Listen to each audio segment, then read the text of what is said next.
Good morning, my lovely students. How are you? I hope you all are well and safe at your home. So, students, today we will continue the chapter number 5 in history, architecture in medieval India.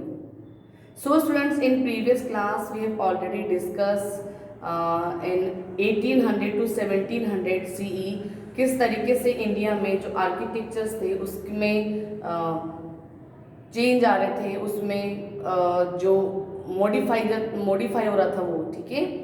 Then Indo Islamic जो architecture था उसके बारे में हमने study करी, different features की हमने study करी, डिफरेंट टेम्पल स्टाइल्स के बारे में हमने स्टडी करी।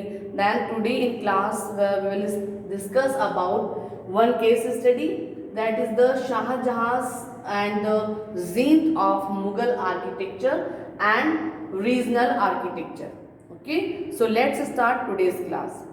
सो स्टूडेंट्स, हम केस स्टडी की बात करेंगे शाहजहां की, तो उसके टाइम पर किस तरीके से जो मुगल आर्किटेक्चर था वो जीनत पे आ गया था, अपने चरम सीमा पे आ गया था।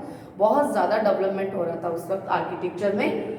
सो फर्स्ट अगर हम बात करें तो मोती मस्जिद और pearl mosque. Okay, you know mosque is a place जहाँ पर जो मुस्लिम रिलीजन को फॉलो करने वाले लोग होते हैं वो वर्शिपिंग के लिए जाते हैं, लाइक जैसे हिंदूज टेम्पल में जाते हैं, क्रिश्चियंस चर्च में जाते हैं, लाइक सेम। सो मोती मस्जिद और pearl mosque is located within the Agra fort. ठीक है, इसका जो लोकेशन है वो कहाँ है, आगरा फोर्ट में, and built entirely of marble, it consist of multiple domes. ठीक है, you know in previous class we have already discuss what is the domes. So किससे बना हुआ है, टोटली पूरा ये मार्बल से बना हुआ है और इसमें बहुत सारे मल्टीपल डोम्स भी बने हुए हैं। आप इसकी पिक्चर भी देख सकते हैं। सी दिस इज द मोती और पर्ल मॉस्क्यू। ओके, देन ये जो मॉस्क्यू है इसके अंदर बहुत ज़्यादा किसका यूज़ किया गया है, मार्बल का यूज़ किया गया है और डोम्स वगैरह इसमें बनाए गए हैं। ठीक है, सेकंड जो थी तो इसका जो आर्किटेक्चर है या जो इसका डेवलपमेंट है आर्किटेक्चर, वो जो शाहजहां थे उनके पीरियड में बहुत ही अच्छा हुआ था। सेकंड है the Jama or Jami Masjid and Delhi. Where is Jama Masjid and Delhi is the largest mosque in India. Okay, the largest mosque in the India, that is Jama Masjid, then built in 1650 CE. This mosque has a courtyard big enough to accommodate it up to 25,000 people at a time. एक बार में 25,000 people इस mosque में आ सकते हैं। Then the four minaret, you can see 1 2 3 4। Previous class में हमने देखा था कि मिनारत क्या होती है, इस तरह की जो एक लंबी शेप बनी हुई आकृति टाइप की, दैट इज कॉल्ड मिनारत। 4 मिनारत है इसके अंदर, जो कि किससे बनी हुई है, रेड स्टोन से एंड वाइट मार्बल। जो इसका चीफ फीचर है वो क्या है, मेन जो इसका फीचर दैट इज रेड और वाइट मार्बल से जो 4 मिनारत है ये बनी हुई है। नेक्स्ट जो शाहजहां ने अपने टाइम पर ग्रेटेस्ट जो आर्किटेक्चर वर्क हुआ वो था Taj Mahal. Okay, you no Taj Mahal is a very famous, और हमारे जो 7 अजूबे हैं उसके अंदर भी इसको इंक्लूड किया गया है। ईसा खाना was the chief architect of the Taj Mahal. Taj Mahal को बनाने वाला जो सबसे चीफ आर्किटेक्चर था उसका नाम क्या है, ईसा खाना। आप देख सकते हैं ताजमहल। ठीक है, the double dome delicate marbles screens and pietra dura inlay work along with the monument being placed in the middle of a garden add to his beauty. जो बीच में इसके गार्डन है, ये इसकी जो सुंदरता है उसमें 4 चांद लगाता है। आप लोग हिंदी में पढ़ते हो 4 चांद लगाना मीन्स बहुत ज़्यादा उसको बढ़ा चढ़ा करके बताना या सुंदरता में बढ़ोतरी करना है, उसको बढ़ाना।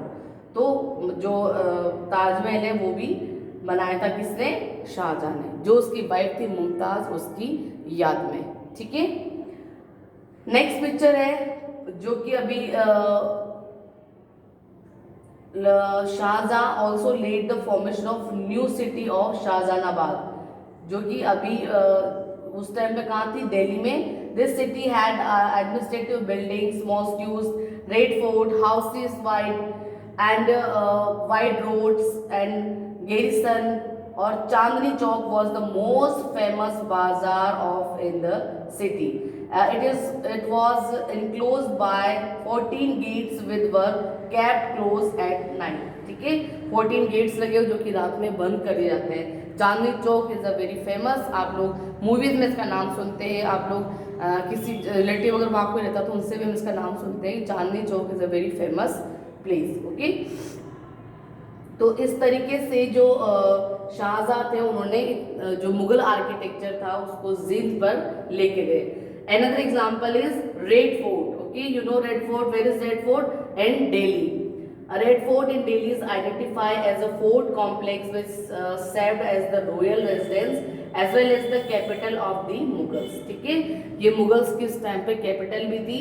Then it derives its name from the main building material, the red stones. ठीक है, इसका जो नाम है रेड फोर्ट, बिकॉज के अंदर रेड जो स्टोन है उसका ज्यादा यूज किया गया है सैंड स्टोन का, सो इसका नाम है क्या हो रख दिया गया, रेड फोर्ट. ठीक है, नेक्स्ट है दीवाने खास रेड फोर्ट दिल्ली एंड दीवाने आम रेड फोर्ट दिल्ली. ठीक है, ये most beautiful building within the Red Fort or the ceremonial halls of public and private audience known as the Diwane Aam and Diwane Khas respectively, and the Rang Mahal, the famous peace throne stand by with gold and precious stone was also installed at the Red Fort.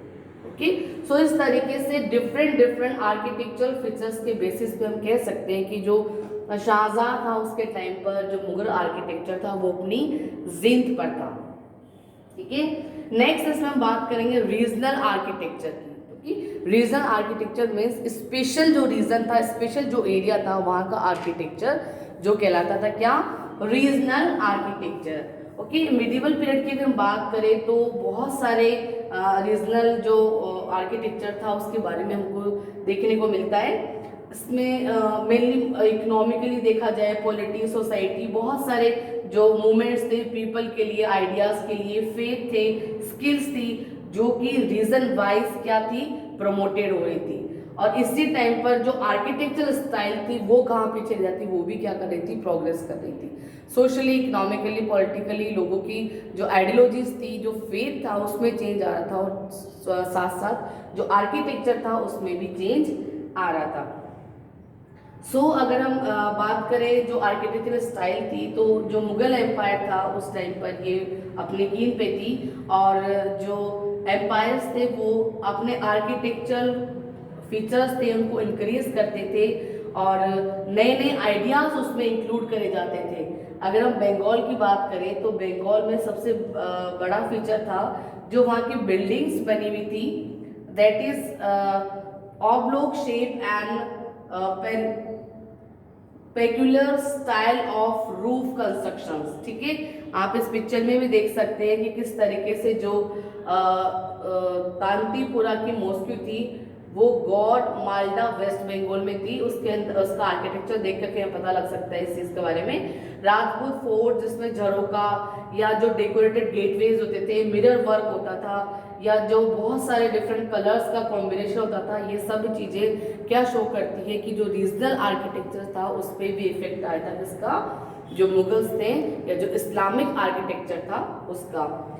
इसके अलावा gold लकीर work जो कि बीकानेर में जो temple है अमृतसर का, उसमें जो गोल्ड का भी वर्क किया गया है ना. अमृतसर का जो टेम्पल है उसके अंदर बीकानेर के भी जो कुछ टेम्पल्स थे, फोर्ट थे, उसके अंदर इसका यूज़ करा गया है. तो टोटली देखा जाए तो जो मिडिवल इंडिया था उस टाइम पीरियड में आर्किटेक्चर में डेवलपमेंट हुआ, बहुत सारे चेंजेस आए, नई टेक्निक्स यूज़ की गई, जिसकी वजह से जो मिडिवल इंडिया का आर्किटेक्चर था वो अपनी ज़िंद पे था और बहुत ज़्यादा डेवलप्ड आर्किटेक्चर था. So that's all for today. Next class we will discuss next topic. Thank you and have a nice day.